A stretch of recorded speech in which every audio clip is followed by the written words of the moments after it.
A produção do aço no Rio de Janeiro deve dobrar, atingindo a meta de 30 milhões de toneladas por ano até 2020.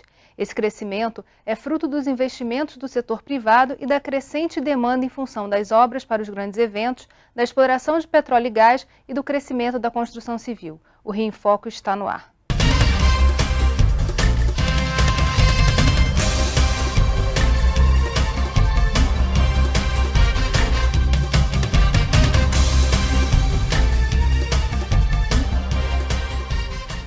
Para conversar sobre a siderurgia no Rio de Janeiro, convidamos Júlia Nicolau Butter, da Firjan, Rodolfo Biller, diretor técnico do Instituto Aço Brasil, e Jorge Cunha, superintendente da Secretaria de Desenvolvimento Econômico. O senhor pode começar falando um pouquinho do panorama e da planta da siderurgia no estado do Rio de Janeiro? Hoje o Rio de Janeiro produz cerca de 15 milhões de toneladas ano de aço. É uma produção voltada para o mercado interno e também para o mercado externo. E as perspectivas são absolutamente fantásticas. Já investimentos decididos já puxam esse valor para cerca de 20 milhões, 22 milhões de toneladas ano, e novos projetos que nós precisamos ainda, vamos dizer, buscar, atraí-los, a gente consegue chegar a 30 milhões de toneladas ano. Isso em relação a outros estados do país? Bem, o Rio hoje o Brasil produz hoje 33 milhões de toneladas ano, mais ou menos. Então hoje a nossa produção é cerca de 50% do país. Vale lembrar que o nosso PIB responde por 11% da economia nacional, mas nós produzimos 50% do aço. E é possível que a gente chegue a um percentual muito maior ainda. Isso em razão da fantástica infraestrutura e logística que o Estado tem para esse setor. O que isso representa em termos de oportunidades, Júlia? De fato, são oportunidades fantásticas para os próximos anos, né?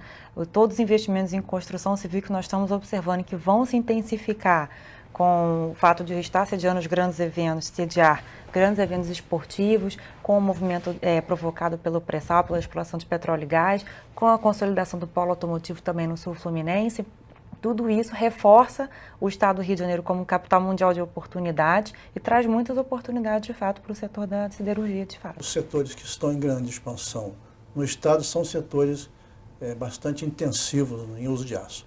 O setor que mais consome aço é a construção civil, que tem aqui uma imensa perspectiva de crescimento com todos esses eventos que estão sendo programados, ligados à infraestrutura urbana, para a Copa, para as Olimpíadas. E o PAC também, né? E o PAC. Essa infraestrutura portuária, essa coisa toda. O segundo setor maior consumidor de aço é o setor automotivo, que tem no estado hoje uma série de projetos que são bastante demandantes de aço. É o caso da Nissan, a expansão da duplicação da Volkswagen, duplicação da Peugeot. Uhum. Né? E o outro setor que tem no estado uma presença muito forte e que é grande demandante de aço é o setor de óleo e gás. Aí vem a parte de plataforma, navio, porto, isso tudo é aço. Agora, tem uma grande questão que é muito do aço utilizado nesses setores, ele é importado, né? Não é o aço produzido aqui no estado do Rio de Janeiro. Como resolver determinados setores, nós vamos continuar importando aço. Em contrapartida, nós vamos estar vendendo aço. O balanço de pagamentos permanece inalterado.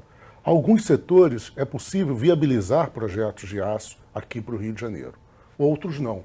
Existem aços especiais, cuja demanda é muito pequena e que não viabiliza projeto com essa magnitude. Os projetos siderúrgicos são projetos muito caros, muito intensivos em capital. Então, esse equilíbrio e esse balanço é feito diretamente pelas empresas privadas.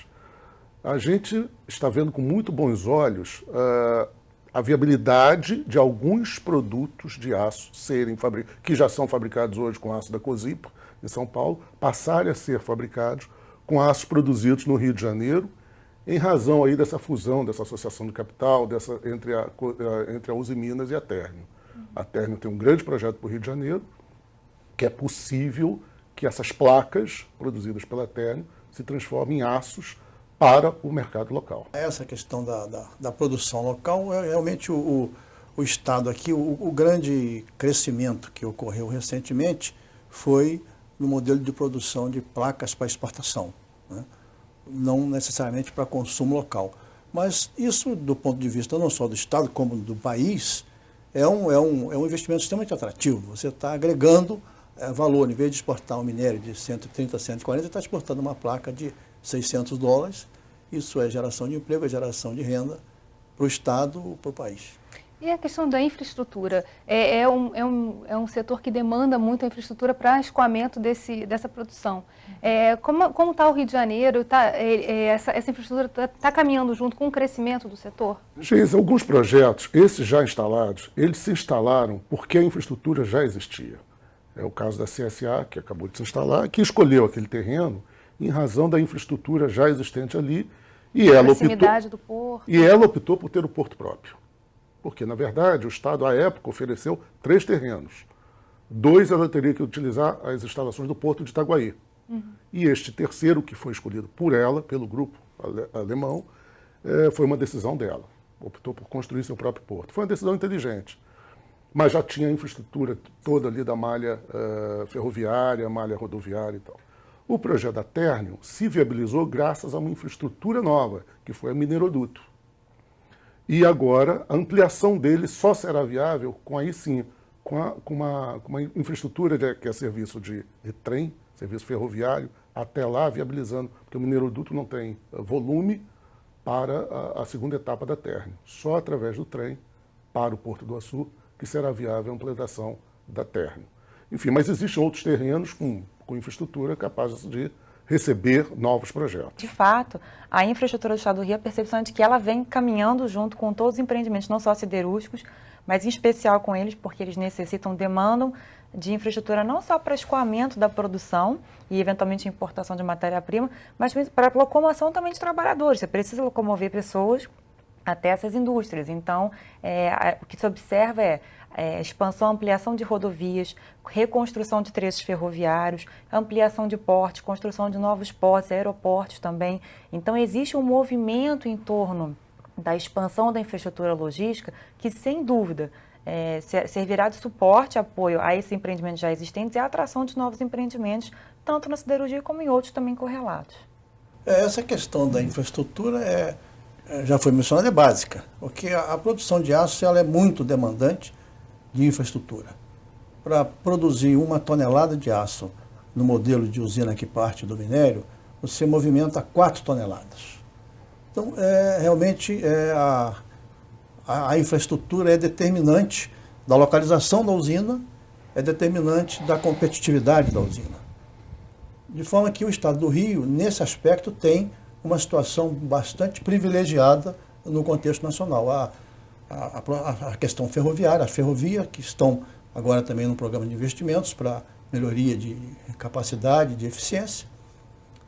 Os portos, o nosso carvão é totalmente importado e os portos do Rio são portos de exportação de minério e as rodovias, de forma que nesse aspecto o Estado do Rio tem realmente muito para oferecer na atração de investimentos nessa área. Daí, porque veio para cá a CSA e agora esses investimentos que estão sendo previstos lá para o Porto de Açu. As oportunidades para as micro e pequenas empresas, a gente fala sobre isso no próximo bloco. Não sai daí. Rio em Foco, aqui política e economia caminham juntas.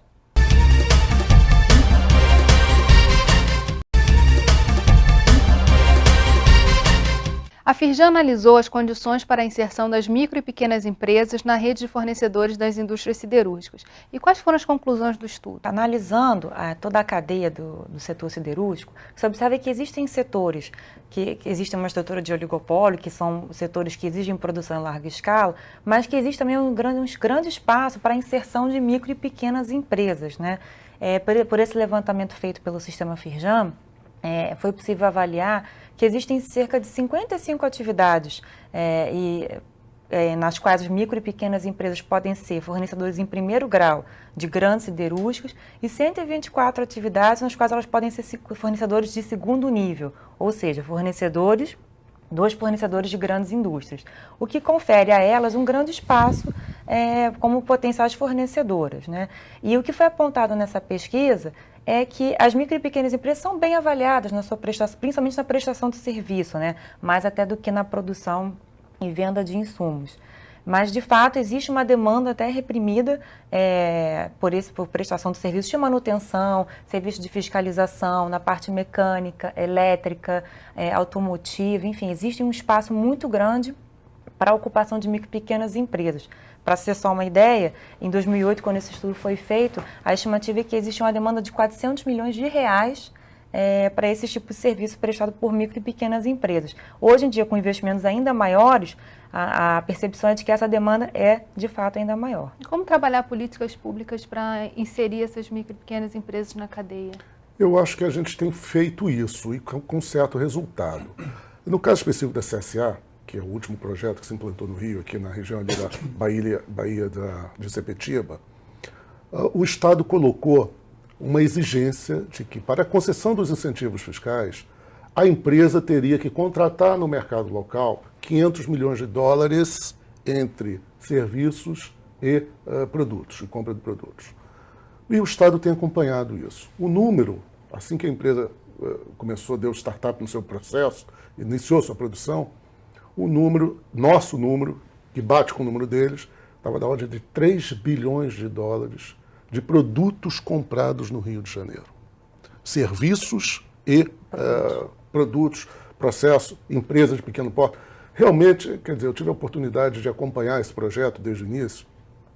E para a região, eu vou exemplificar com a Dona Maria. Dona Maria era uma senhora que tinha ali na frente, que morava ali no conjunto ali próximo, que servia o cafezinho para os engenheiros e tal, um biscoitinho e tal. A Dona Maria agora tem 12 funcionárias, está bonitinha ela, arrumada, com um uniformezinho, e empregou pessoas dali da comunidade fazendo o mesmo serviço. Só que antigamente tinha uma salinha de reunião, agora tem várias salinhas e ela só bota o cafezinho e o biscoitinho nas salinhas.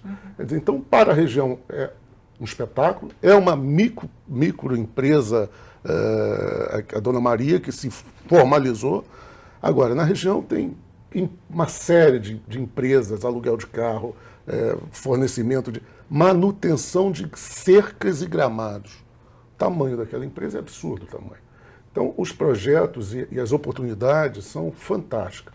Já foi feito um encontro de negócios na região, isso foi feito também em parceria com a Firjan, com o Sebrae, para apresentar para a CSA e outros grandes consumidores da região o potencial de micro e pequenas empresas ali da região. Né? Existem vários projetos na região que podem se beneficiar também dessa cadeia de fornecedores. E não só a CSA está instalada ali, né? Tem tem agora o estaleiro da Marinha, tem os terminais da LLX, MMX, Porto Sudeste, o terminal da Uzi Minas. Enfim, são alguns projetos grande porte que podem, a Nuclepes, Gerdau expandindo. Então, são projetos que podem se beneficiar aí dessa cadeia toda, que já está aqui no Rio de Janeiro. Isso situando no mapa ali Itaguaí, pertinho da Zona Oeste, né? Isso, do Rio de Janeiro. E vamos falar um pouco do mapa, né? De como está espalhada essa planta da siderurgia no estado. Vamos lá. A CSN, que foi a primeira e a mais antiga, está instalada em Volta Redonda. A o estudo de localização industrial de um empreendimento, ele muda de acordo com as demandas externas. A CSN se instalou em Volta Redonda porque ela tinha que se instalar longe do mar em razão do ataque de navios. Então as bombas de um navio não chegam a Volta Redonda, por isso que ela está lá. Mas a CSN, logo depois da instalação, na década de 60, adquiriu um terreno muito grande em Itaguaí, tem esse terreno até hoje, porque está previsto uma unidade, aliás, mais do que previsto, está licenciado ambientalmente falando, uma unidade de 3 milhões de toneladas ano em Itaguaí. Então a CSN está em Volta Redonda, localização interessante, em razão também da saída para São Paulo e do minério, facilidade de acesso de minério. Siderúrgica Barra Mansa, do Grupo Votorantim, instalada em Barra Mansa. Há 2 anos atrás se instalou, começou a produzir a siderúrgica Votorantim em Resende. Também naquela região ali do Vale do Paraíba. Né? Então são 3 projetos ali, tem a CSA e tem o projeto da Térnio no Porto do Açu, Gerdau também na região da Térnio, em Itaguaí. Na verdade, a Gerdau e a CSA estão no Rio de Janeiro. Né? Cosigo, né? A fábrica da Cosigo. Fábrica da Cosigo em Itaguaí, no Rio de Janeiro, e o projeto da Térnio em São João da Barra, no Porto do Açu. Como é que o setor da siderurgia vê a questão da inserção das micro e pequenas empresas, voltando um pouco ao tema do início do bloco? Essa é uma questão que foi objeto de um estudo recente, elaborado pela Fundação Getúlio Vargas, exatamente sobre esses impactos da indústria do aço na economia. E como já foi mencionado pela Júlia, você tem a indústria, o núcleo da indústria da produção de aço não é intensivo em mão de obra, é intensivo em capital, intensivo em logística, né? Agora, o impacto direto e indireto é muito grande. Então, você tem, para cada emprego gerado direto na usina siderúrgica, você tem, no primeiro nível, cerca de 4 empregos indiretos. E, no conjunto, esse estudo da FGV mostrou que você tem uma relação de 23 para 1. Para cada emprego gerado na atividade siderúrgica, gera 23 empregos quando você considera não só os impactos diretos da atividade econômica, mas o efeito renda. Então, esse é o multiplicador da geração de empregos na atividade siderúrgica. 4 diretamente, 23 quando você considera até os serviços da pequena empresa, como foi mencionado. Então, realmente, nesse aspecto de geração de emprego e de renda, é uma atividade extremamente atrativa, razão pela qual todos os estados aí lutam para atrair investimento desse tipo. E como foi mencionado, basta ver que, o exemplo, Volta Redonda, que foi constituída em volta da CSN, Ipatinga em torno da Uzi Minas, Timóteo em torno da ex-Acesita. Então, é realmente um polo de desenvolvimento de atividade econômica e de geração de emprego. E como formar gente para isso é o que a gente vai conversar no próximo bloco. Não sai daí, Rio em Foco aqui, política e economia caminham juntas.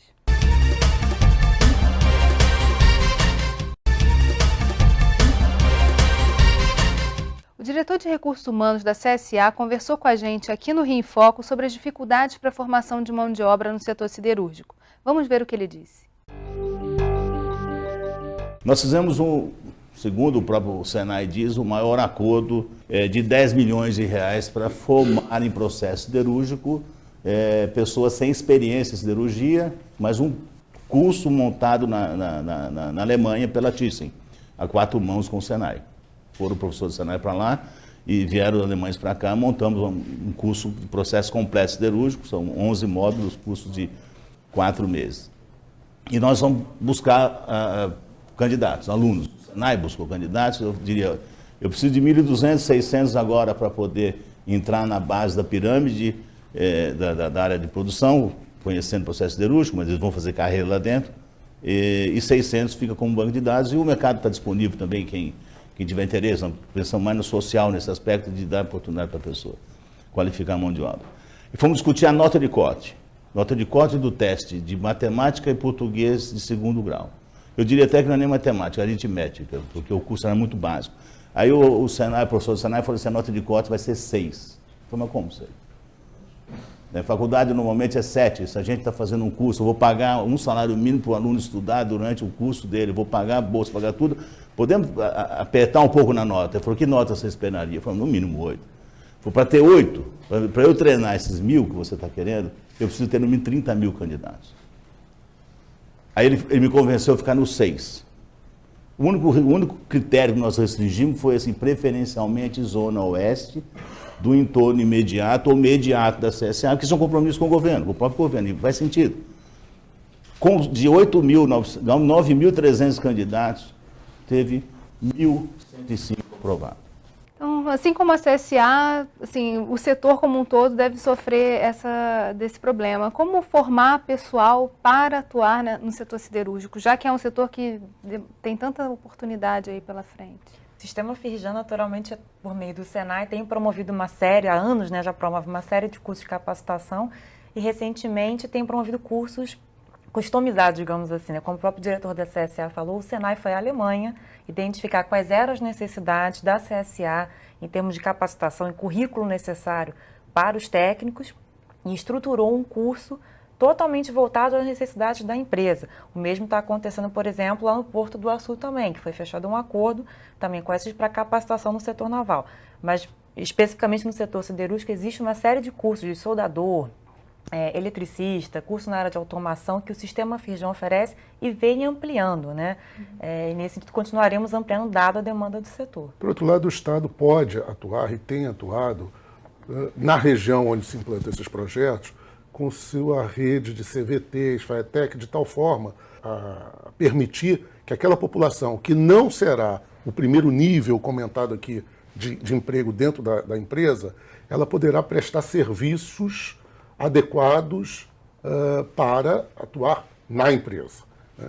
Então, a formação de mão de obra, isso tem funcionado na região, por exemplo, de Itaguaí já tem alguns funcionando. É legal falar um pouco também do que aconteceu especificamente na CSA, quer dizer que logo em seguida uma parceria permitiu inclusive a criação de uma escola. Foi. Isso daí o diretor da CSA, Valdir, ele conta muito essa história, que não se conseguia, a história é que não se conseguia alunos suficientes dentro do curso Senai.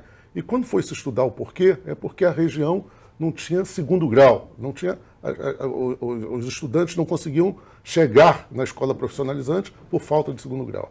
Então, conseguimos, o Estado atuou junto com o município do Rio de Janeiro, abrindo uma rede de novas salas de aula ali para começar a formação do segundo grau na região e, paralelamente, junto com a própria empresa, foi construída uma escola, Eric Heine, uma escola ambientalmente adequada, verde, dentro dos critérios dos critérios do LEED, um projeto muito bonito e que já está operando na região, funcionando e treinando os alunos para as novas gerações que vão ali assumir a CSA no futuro.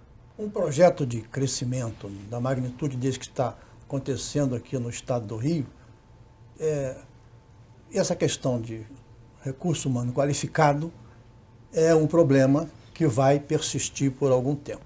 Para todos os setores. Porque os setores completos... E para o Brasil todo, não só para o Rio, né? Basta ver a reclamação aí da indústria naval, que não tem o soldador, a indústria do aço, todos têm hoje carência de recurso humano qualificado. A solução é mais ou menos na linha dessa que foi mencionada, de parceria. O governo não vai resolver sozinho, a indústria não vai resolver sozinha. Tem que desenvolver essa parceria e tem que ser um esforço intensificado. Esse exemplo que foi mencionado aí do projeto da CSA é um bom exemplo, né, de uma parceria onde foi uma exigência já da implantação do projeto, que agora foi implementado e está dando frutos. Isso só tem um jeito, é acelerar esse esforço, botar mais recursos. Acho que hoje também o polo lá de tecnologia da Ilha do Fundão é um bom exemplo de iniciativas. A própria indústria do aço tem iniciativa lá para desenvolver tecnologia e desenvolver recursos humanos. O Projeto Talentos do Brasil na siderurgia tem parceria, tem ligação com o Instituto Aço Brasil? Não, diretamente não. Nossos associados têm trabalhado nesse programa, mas diretamente no Instituto não. O que é esse programa? É um programa de incentivo ao desenvolvimento tecnológico, né? ao empreendimento, ao empreendedorismo e ao desenvolvimento tecnológico. Esse setor, a carência de mão de obra e a necessidade de formação não é uma exclusividade do setor siderúrgico. Todos os setores do Rio de Janeiro, hoje nós estamos tendo, quando a gente discute com empresários, grandes empresas que estão chegando, estão estudando uma localização industrial do seu projeto, Rio de Janeiro ou qualquer lugar do país, a questão mão de obra é um dos pontos chaves. E como resolvê-la entra no peso da matriz locacional do empreendimento. Então, eu vou dar um exemplo concreto que aconteceu agora no Rio de Janeiro, foi na negociação da Nissan. Nós chamamos a Firjan, através do Senai, para assinar o memorando de atendimento com a Nissan, porque o Senai se comprometeu a ajudá-los na formação de mão de obra. Aquilo foi fundamental para o japonês. Ele precisava ter um compromisso, queria formar a mão de obra no tempo adequado para a fábrica. Então, e isso não é um problema só do Estado do Rio de Janeiro, problema Brasil, Mas no Rio de Janeiro esse problema é maior, porque é aqui no Rio de Janeiro, acho que a Júlia já falou isso, é que todos os projetos estão vindo para cá. E crescendo junto. Está crescendo demais. Depois entendeu? de anos, assim, Depois de uma certa anos, estagnação. Então, você perdia grande parte dos profissionais aqui formados e iam para outros estados. E agora até tem muitos fluminenses e cariocas retornando. não atrás, só, os espanhóis também. Os espanhóis, os europeus hoje, né? Estão batendo recordes. Os espanhóis recordes. doidos para vir para cá, Batendo recordes. e tal. Tem sido recordes, mas de concessão de vistos estrangeiros, de trabalho para estrangeiros, né? Mas o fato é que o Rio de Janeiro, depois de certa estagnação, está voltando ao seu brilho, né? Ter o seu brilho. Então, até se formar uma geração de profissionais capacitados do nível técnico ao nível superior, de fato demora tempo. Mas o mais importante, acho que é essa parceria, na verdade, entre poder público e iniciativa privada para a atração desses investimentos e, mais ainda, ver que a iniciativa privada, também por meio desses grandes empreendimentos como o CSA, tem vontade também de investir, como montar uma escola, contanto que ela veja que existe um arcabouço, uma união e uma vontade de trazer, na verdade, uma união em torno do estado do Rio de Janeiro. Né? Se a empresa ela faz uma conta, se ela verifica uma vantagem financeira no futuro, ela faz. Ela investe. Ela investe. Então, essa conta é feita, não é só dar camisa de futebol para o time, para o pessoal que mora do lado, não. Ela é capaz de fazer uma escola, que é muito mais caro do que dar camisa de futebol. Certamente ela fez essa escola e ajudou o Estado porque ela viu uma vantagem financeira no futuro. Ou seja, ela garante uma mão de obra, uma formação de mão de obra na região, mão de obra treinada, portanto, se alguém que está ali dentro vai para novos projetos, ela tem como suprir, ela tem a certeza que ela investiu tendo garantia do seu retorno. Que é o mais importante, né? Lógico. E o efeito multiplicador disso é fantástico. Você forma uma geração de profissionais com maior conhecimento, que por sua vez vai se multiplicando. O nível de conhecimento vai ficando cada vez maior.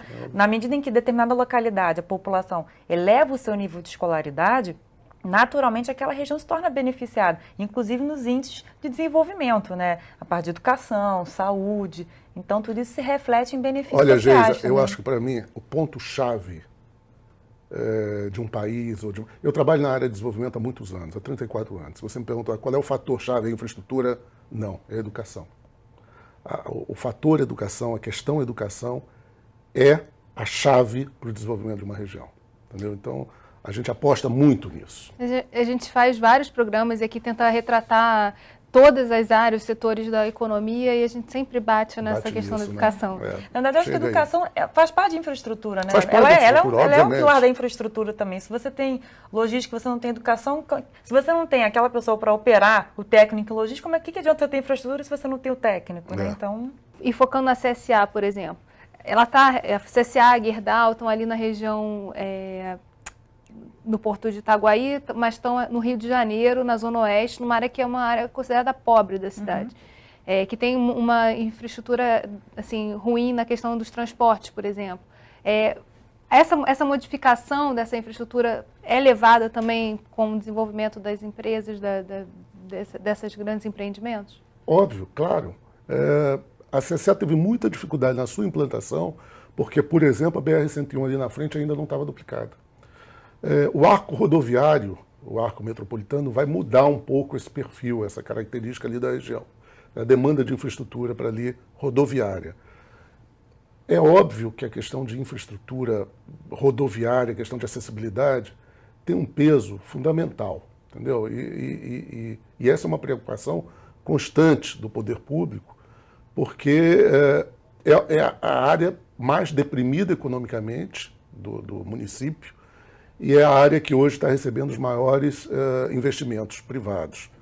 Então, o Estado, o município, a própria União, através de alguns programas, tem trabalhado muito para viabilizar esses projetos de infraestrutura.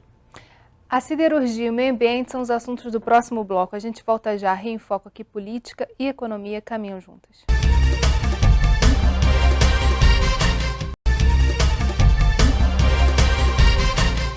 As usinas siderúrgicas têm sido alvos de muitas críticas em relação ao meio ambiente e à saúde. A CSA recentemente passou por problemas aí que todo mundo assistiu. Como resolver isso? Como equacionar essa questão ambiental frente a todo esse desenvolvimento que a gente tratou nesses 3 últimos blocos? Quando se fala em resolver isso aí, tem que dizer o que nós temos que resolver. Na verdade, o que se falou, o que se divulgou sobre a CSA é muito, muito além do que de fato aconteceu lá. O problema ocorrido na CSA foi um problema relativamente corriqueiro quando se considera um projeto daquele porte e início de operação. Era a emissão de um produto particulado que era grafite. É igual o do lápis que o garoto fica mordendo ali na escola. Então não tem nenhum impacto de saúde. Então uma possibilidade razoável de ocorrência quando você tem um projeto daquele porte, 5 milhões de toneladas de capacidade. Que já está solucionado, foram 2 ocorrências em agosto e dezembro de 2010, sem qualquer outro impacto a não ser o incômodo muito localizado de alguns particulados. E essa questão tomou uma dimensão absolutamente desproporcional à realidade do problema. Então, resolver, na verdade, está resolvido. O problema acabou em 2010, não houve novas ocorrências, a empresa está ainda em processo de novos investimentos para que não venha a ocorrer novamente. Aliás, o fato da própria entrar em operação regular já é um fator que praticamente elimina a possibilidade de ocorrência. Então, resolver o quê? Na verdade, resolver é esclarecer a opinião pública que esse é um problema de pequena escala, já resolvido há bastante tempo e que não tem por que ter esse impacto que tem de mídia hoje. Mas a CSN, por exemplo, durante anos também sofreu acusação do impacto. Não, mas olha, aqui a CSN tinha uma emissão realmente e tinham 2 tipos de emissões que eram mais perigosas, que tinha emissão de gases e tinha emissão também líquidos, porque a CSN faz placa e tal. Tinha 2 emissões. No caso da CSA, talvez, adicionalmente ao que já comentado pelo Rodolfo, eu queria lembrar que a CSA está muito próximo de algumas comunidades que, efetivamente, tiveram um impacto. A dona de casa tinha lá uma roupa pendurada na corda que, eventualmente, ficou sujo, o carro ficou sujo com grafite, com poeira de grafite. Isso é um incômodo e, por isso, a empresa tem que ser multada, tem que ser, enfim. Mas os problemas realmente estão superados. Agora, talvez tenha sido um erro de comunicação maior, uma explicação. Olha, gente, uma empresa desse tamanho, no startup, comissionando os equipamentos, colocando em cargo os equipamentos, isso pode acontecer, isso pode ocorrer. Aconteceu, foi azar, aconteceu, não deve acontecer mais, medidas foram tomadas para que tal fato não aconteça. A CSN teve problema durante muitos anos, agora se enquadrou na legislação. O fato é que não existe uma legislação. E nenhum projeto pode ser aprovado se não cumprir a legislação. E no caso do Rio de Janeiro, a legislação ambiental é a mais restritiva do país. No caso de siderurgia, por exemplo, é muito mais restritiva do que na Europa. Então, e essas empresas estão produzindo aqui o que estão produzindo aqui, que estão se instalando, que têm os seus novos projetos, eles são os melhores projetos do mundo, em termos tecnológicos. A CSA é exemplo, por exemplo, para todos os outros projetos depois da CSA. Nenhum outro projeto no mundo se implantou sem vir aqui verificar as emissões e as exigências que o Estado fez em termos de emissão. O da Térreo no Açu tem os níveis de exigência ainda mais restritivos. Os números são absurdamente apertados, porque a tecnologia hoje permite-se chegar a esse número. Então as emissões são muito poucas por um projeto com aquela magnitude. Hoje você vai visitar uma siderúrgica, diferentemente do que a gente via antigamente quando chegava a Volta Redonda, aquela fumaça preta e tal, você vai e parece que a empresa está desligada. Você não vê fumaça, não tem fumaça. Eventualmente, você vê uma fumacinha branca que não é fumaça, é vapor. Porque a empresa utiliza toda a caloria gerada, queima a caloria em unidades de vapor para gerar energia para a própria unidade e para vender energia. Então, esses projetos hoje tem carga de CO2, obviamente, mas emissões de benzeno, tolueno, isso são praticamente traço, entendeu? As emissões são muito pequenas. Agora, uma CSA com aquele tamanho, do lado de uma comunidade muito grande, como ela está, eventualmente vai ter problemas. Não de emissão, mas de impactos em vizinhança. Entendeu? Isso pode ocorrer. Da relação também da comunidade com que tem que ser, sob a minha ótica, se houve um erro grande, foi um erro de comunicação. Para mim, o maior erro foi comunicação. Naturalmente, assim, a questão ambiental não pode ser deixada de lado, né? Claro que não. Mas, por outro lado, o desenvolvimento depende também da siderurgia, né? Diversos setores dependem intrinsecamente da siderurgia, construção civil, automotivo, como já foi dito aqui. Então, é impossível desconsiderar esse empreendimento. O que é importante é respeitar a legislação e, de fato, se houver um problema e a empresa desrespeitar, tudo bem, ela vai ser punida. Mas o mais importante é isso, ter as audiências públicas, serem comunicados eventuais impactos, mas não desconsiderar nem, a importância das siderurgias. Nem o extremo 100% preservação do meio ambiente, nem o outro lado, nem o extremo nem o outro. É importante tem que ter sustentabilidade o projeto. Sustentabilidade, exato. E se a empresa se preocupa em mostrar a sustentabilidade do projeto, se passou pelos órgãos ambientais, foi aprovado. Até porque não é só uma exigência do Estado do Rio, mas do mundo também. Exato. Na Europa, se fosse construir uma siderurgia, ia ser também ia ter as suas restrições por conta das compensações de carbono. Não, a Alemanha, por exemplo, que é o país referência em sustentabilidade no mundo, tem uma série de siderurgias por lá. E nem por isso, na beira do rio Reno, e nem por isso é um rio poluído, e nem por isso as pessoas reclamam. Pelo contrário, é fonte de geração de empregos, de renda e de riqueza para o país. Então, a questão é não deixar a questão ambiental de lado. No Japão, siderúrgicas colocadas do lado de fábrica, de casas e tal. É tudo uma questão de planejamento e respeito a questões ambientais e a questão da sustentabilidade. De resto... mas hoje os organismos que legislam e que fiscalizam são tão grandes, sabe, as exigências são tão intensas, são tão grandes, que hoje não existe mais nenhum projeto que não garantam a sua sustentabilidade. No caso do Rio de Janeiro, não tem, isso eu posso garantir para você. Nenhum projeto, o equilíbrio sustentável dele, o lado social, o lado econômico, tem o seu peso. Agora, a exigência das emissões, dos números, das resoluções CONAMA, mesmo número, quando não tem nas resoluções, são buscados organismos internacionais, como é o caso da Ternium agora, se buscou organismos internacionais para os limites dela, enfim, de benzeno da Ternium, foi editado por um organismo internacional. Sabe, é impossível você imaginar hoje um projeto não cumprindo a legislação ambiental, até porque, se não fizer assim, ele não vende seu produto. E como o Instituto Aço Brasil vê essa questão da sustentabilidade e trabalha isso com seus associados? Esse hoje é um tema central, né? Porque, como ele mencionou, sustentabilidade passou a ser uma exigência da sociedade, não é mais simplesmente uma questão operacional de tal qual atividade, é uma exigência da sociedade. E essa, para a indústria do aço, é uma questão central, até porque é uma indústria que tem uma visibilidade muito grande. Não tem como uma indústria siderúrgica esconder a sua atividade.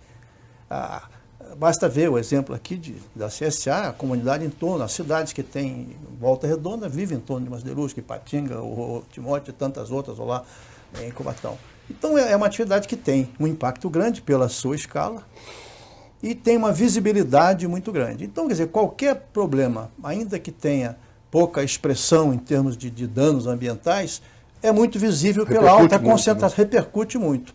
E é muito fiscalizada dá muito, se você vai falar do impacto de uma pequena metalúrgica, ninguém sabe nem quem é, mas você fala de uma grande empresa, os próprios órgãos da mídia, de um modo geral, as ONGs, todas que estão de olho nessa questão, dá muito mais divulgação falar de um problema de uma grande empresa que não é uma pequena metalúrgica. Então há uma repercussão desproporcional, eventualmente ao impacto do evento, mas proporcional ao tamanho da empresa.